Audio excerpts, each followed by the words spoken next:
Bonjour à tous, donc comme promis une petite vidéo donc pour expliquer un petit peu les divergences sur le RSI.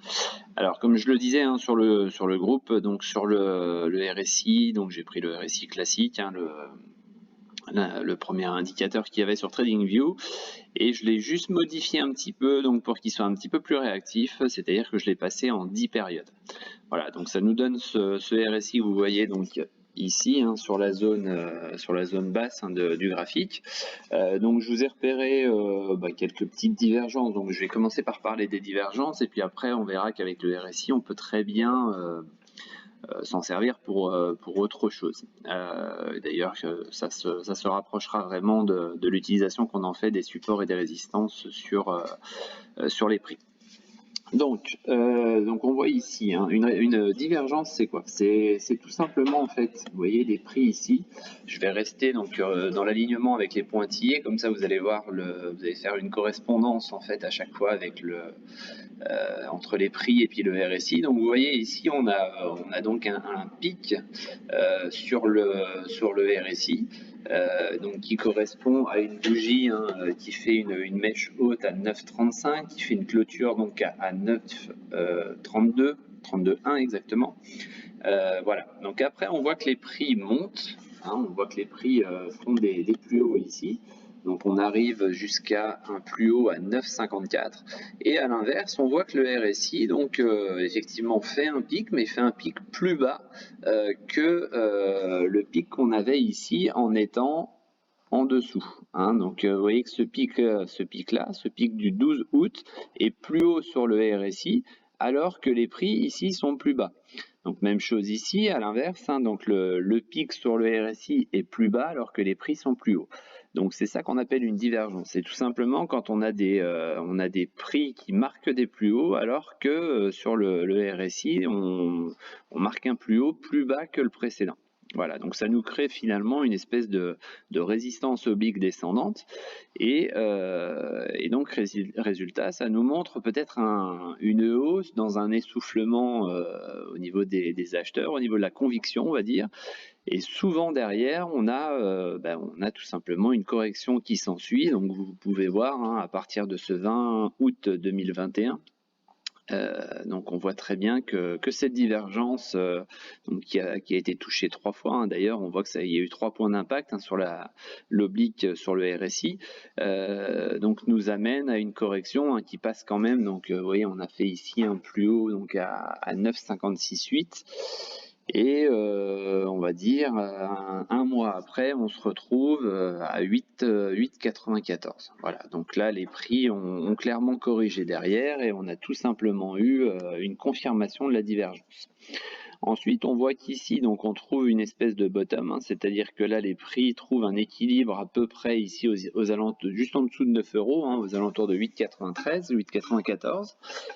Et on voit ici que donc sur les prix, on a un plat. Hein, on a tout simplement donc ce double bottom ici, alors qu'ici on a l'effet inverse, hein, j'ai envie de dire, sur le RSI, c'est-à-dire, je vais continuer de la même manière, hein, je vais me placer ici sur le plat. Donc on a un plus bas le 20 septembre sur le RSI, on a un pic, petit pic on va dire, qui d'ailleurs je vais même la poursuivre un petit peu, voilà. Hop. Vous voyez, ici on avait même une divergence haussière un petit peu plus tôt, là vous voyez, hein, le pic ici là, qui a été enregistré donc dans la descente aux alentours de 9,01. Derrière on vient ici faire un plus bas sur les prix à 8,93 alors que sur le RSI on marque un plus bas mais plus haut que le précédent. Et confirmation, j'ai envie de dire ici, ici, donc le 1er octobre avec un nouveau pic bas sur le RSI, mais encore plus haut que le précédent qu'on avait eu donc ici sur le 20 septembre. Donc on voit ici que le 1er octobre, les prix ne marquent pas de plus bas. Par contre, le RSI, lui, marque un plus bas plus haut. Voilà. Donc derrière, qu'est-ce qui s'ensuit? Il s'ensuit cette hausse. Voilà. rebelote ici, donc petite divergence sur très peu de temps, sur un laps de temps assez court. Donc du 16 novembre, on voit que les prix donc, marquent un haut ici. Donc forcément sur le RSI, on marque un pic également. Les prix continuent par la suite à venir chercher à faire encore un plus haut. Donc on voit que le plus haut a été fait ici le 24 novembre, alors que sur le RSI, donc le pic du RSI est plus bas que le précédent. Voilà, donc vous voyez très bien la correspondance ici, avec ma ligne en pointillé qui se déplace. Donc on voit tout simplement que les prix font un plus haut et le RSI, lui, fait un plus bas que le précédent. Rebelote ici, on a une espèce de double bottom, on retrouve plus ou moins la même configuration. Et ici, sur le RSI, on a une divergence haussière. Et puis vous voyez derrière que c'est vrai que celui qui achète ici par exemple, et d'ailleurs je vais vous en parler juste après ce qu'on aurait pu acheter, si vous achetez ici aux alentours de 8,87, 8,90, bon, forcément vous êtes satisfait de cette divergence. Voilà. Je vais juste faire disparaître cette divergence haussière. Je vais faire disparaître cette appellation là et je vais tout simplement poursuivre ici. Voilà, on peut s'en servir aussi de cette manière-là. Donc, au niveau du RSI, donc on voit qu'ici on peut tracer une résistance oblique, tout simplement, une résistance oblique descendante, et on pourrait tout simplement se dire, je passe à l'achat ici, au moment de la cassure. Voilà, c'est-à-dire qu'en fait, on marque la fin d'une tendance baissière sur le RSI, et on pourrait très bien donc acheter ici cette cassure de la résistance sur le RSI, et vous voyez qu'on aurait acheté par exemple ici le 10 décembre, donc en fin de journée vers 17h. Donc allez, si on prend le cours de clôture de cette bougie, donc on avait un achat à 8,92,5 et on voit donc là les prix, c'était quand? C'était le 16 décembre, donc c'était hier. On voit que les prix ont fait un plus haut à 9,27. Donc forcément une belle plus-value à encaisser. Voilà, donc on peut s'en servir aussi comme ça. On peut s'en servir ici, hop, ça je vais faire disparaître pour que ce soit un peu plus épuré.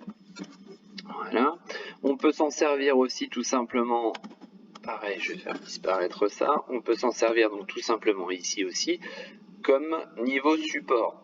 C'est-à-dire que là on voit qu'on a un support, on a deux touchettes, on peut très bien s'en servir ici, donc à la troisième touchette pour passer à l'achat. En plus on voit que ça pourrait sur les prix correspondre, ici vous voyez qu'on avait une